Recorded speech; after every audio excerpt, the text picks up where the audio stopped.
Welcome to our channel. నేను యజ్ఞమూర్తి. నిన్న Gujarat Titans versus Rajasthan Royals match miss అయిన వాళ్ళకు మాత్రం నిజంగా మిస్ అయిపోయినట్లే. వాళ్ళు ఒక లైఫ్ టైం ఆపర్చునిటీని వాళ్ళు మిస్ అయినట్టే.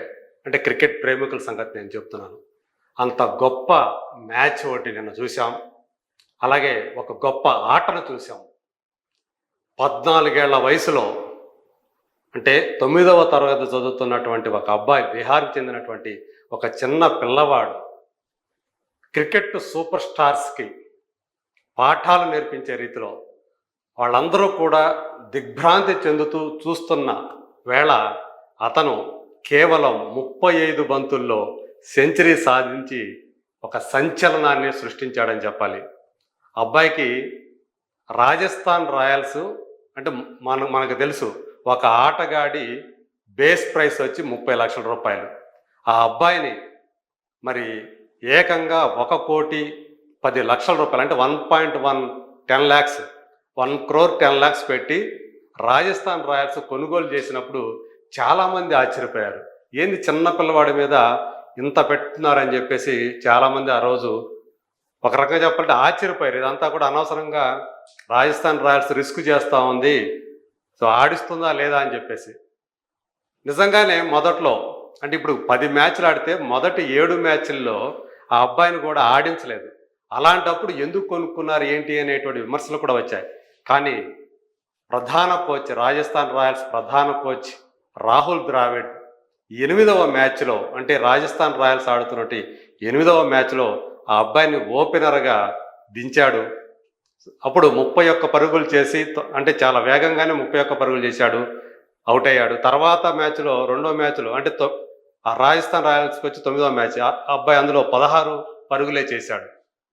అప్పుడు విమర్శలు వచ్చాయి. వీరేంద్ర సెహ్వాగ్ కూడా ఒక మ్యాచ్లో ఏదో 30 పరుగులు చేసినంత మాత్రం స్టార్ అయిపోయినట్టు ఫీల్ కాకూడదు, అలా ఫీల్ అయితే తర్వాత లాంగ్ లాస్టింగ్ అనేది ఉండదు. విరాట్ కోహ్లీని ఆదర్శంగా తీసుకోవాలి, నిలబడాలి, మ్యాచ్లో ఎలా నిలబడాలని తెలుసుకోవాలి, అప్పుడే మీకు సుదీర్ఘకాలం అతనిలాగా ఆడే అవకాశం ఉంటుంది అని చెప్పి చురకలు కూడా అంటించాడు. అయినా తగ్గేదే లే అంటూ ఇప్పుడు ఆర్ఆర్ 10వ మ్యాచ్లో, అంటే తన 3వ ఐపీఎల్ మ్యాచ్లో ఆ అబ్బాయి తనేమిటో విశ్వరూపం చూపించాడనే చెప్పాలి.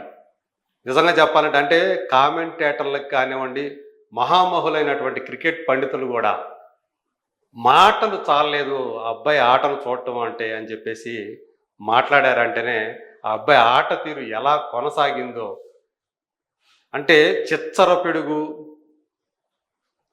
ఎన్ని మాటలు. అంటే చిన్న పిల్లవాడు, 14 సంవత్సరాల 37 రోజులు ఎంతో, అంతే. అంత చిన్న వయసులో ఆ అబ్బాయి ఏ మాత్రం భయము బెరుకు లేకుండా మహామహులైనటువంటి ఫాస్ట్ బౌలర్స్ని, మహమ్మద్ సిరాజ్, ఇషాంత్ శర్మ, రషీద్ ఖాన్, ఇలాంటి ఇంటర్నేషనల్ స్థాయి బౌలర్లని అతను ఆడినటువంటి విధానం, 4లతోటి 6లతోటి మైదానాన్ని ఒక ఉర్రూ తొలగించినటువంటి విధానం నభూతో న భవిష్యత్ అనే చెప్పాలి. గతంలో మనం ఎప్పుడూ చూడలేదు, భవిష్యత్తులో చూస్తామనే గ్యారంటీ కూడా లేదు. అలా ఆడాడని చెప్పాలి. ఆ అబ్బాయి చేసింది 101 పరుగులు 38 బంతుల్లో. అందులో 94 పరుగులు కేవలం బౌండరీలు, సిక్సర్ల ద్వారా రావటం అనేది ఇక్కడ గమనించాల్సినటువంటి విషయం. అంటే ఎటువంటి షాట్లు ఆ అబ్బాయి ఆడాడు. కేవలం 7 పరుగులు మాత్రమే ఆ సింగిల్స్ రూపంలో వచ్చాయి.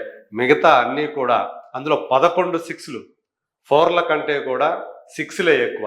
11 సిక్స్లు, 7 4లతోటి ఆ అబ్బాయి ఒక గొప్ప ఆట ఆడాడు. తన కేవలం 3వ మ్యాచ్లోనే ఈ ఫీట్ సాధించడం అనేది నిజంగా అద్భుతం, అపూర్వం, అనిర్వచనీయం.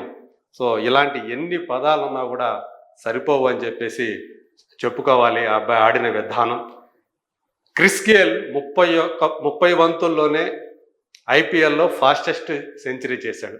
ఆ తర్వాత 2వ వేగవంతమైనటువంటి సెంచరీ సాధించినటువంటి ఆటగాడుగా ఇప్పుడు వైభవ్ సూర్యవంశీ నిలిచాడు. ఇండియన్ ప్లేయర్స్లోకి వచ్చేటప్పటికి అతందే ఇప్పుడు ఫాస్టెస్ట్ సెంచరీ ఐపీఎల్లో.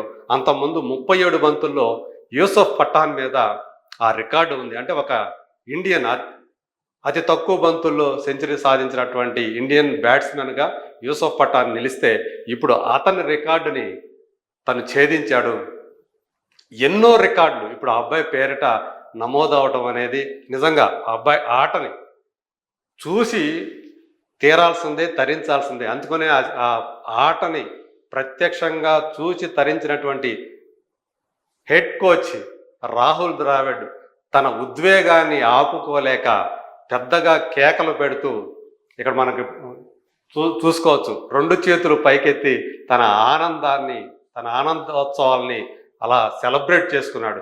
నిజంగా నిన్న సవాయ్ మాన్సింగ్ స్టేడియం, రాజస్థాన్లోని సవాయ్ మాన్సింగ్ స్టేడియం ఆ గులాబీ జెండాలతోటి మొత్తం హోరెత్తిపోయింది, రెపరెపలాడింది అని చెప్పుకోవాలి. ఎవ్వరు కూడా అంటే ఆ అబ్బాయి ఆడుతున్నంతసేపు అందులో కొన్ని ఫాల్స్ షాట్లు కూడా ఉన్నాయి, అవుట్ అయ్యే ప్రమాదాలు కూడా తప్పించుకున్నాడు.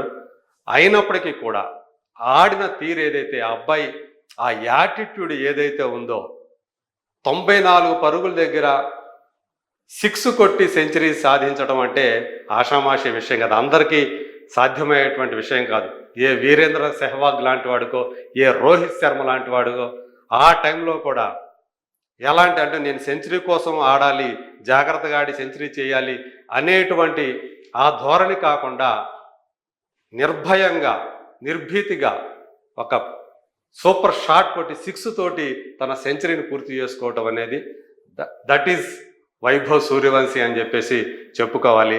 సో చాలా అమాయకంగా ఆ సెంచరీ చేసిన తర్వాత ఏమాత్రం మళ్ళీ తన ఆ ఉద్వేగ సాధారణంగా అయితే అంత చిన్నపిల్లల్లో ఆ సెలబ్రేట్ చేసుకునే విధానం వేరే లెవెల్లో ఉంటుంది.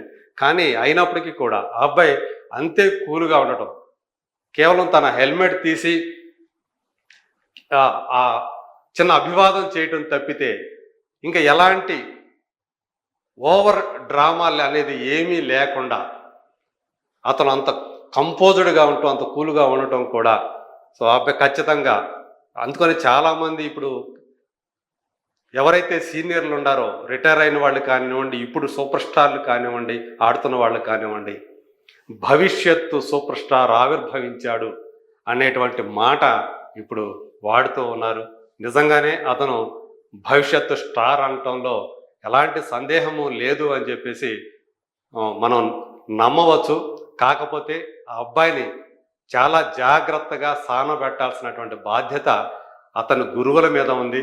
మరి ఇప్పుడు రాజస్థాన్ రాయల్స్ గురువు రాహుల్ ద్రావిడ్ లాంటి ఒక గొప్ప ఆటగాడు. సో అతను మనం చూసాం గత T20 వరల్డ్ కప్ని మనకు సాధించి పెట్టినటువంటి జట్టుకి అతనే కోచ్. సో తను ఒకప్పుడు వరల్డ్ కప్ని సాధించాలని చెప్పి కలలు కన్నాడు. కానీ ఆటగాడిగా సాధించలేనటువంటి ఆ ఘనతని కోచ్గా ద్రావిడ్ సాధించాడు. ఇప్పుడు నిజం చెప్పాలంటే రాజస్థాన్ రాయల్స్ అట్టడుగు నుంచి 2వ స్థానంలో ఉంది ఈ మ్యాచ్ ఆడే ముందు. సో ఇప్పుడు 9వ స్థానం నుంచి 8వ స్థానానికి ఎగబాకింది. రాబోయే రోజులు ఇంకా 4 మ్యాచ్లు అది ఆడవలసి ఉంది. ఆ 4 మ్యాచ్ల్లో కూడా గెలిస్తే మళ్ళీ అది అంటే టోటల్ 7 విజయాలతోటి బరిలో అంటే ప్లే ఆఫ్కి అర్హత సాధించేందుకు దగ్గరగా వస్తుందని చెప్పడంలో సందేహం లేదు. మరి చూద్దాం వైభవ్ సూర్యవంశీ కోసం ఇంకా ఎన్ని రికార్డులు ఎదురు చూస్తున్నాయో, తన జట్టుకి అతను ఇంకెన్ని విజయాలు సాధించి పెడతాడో.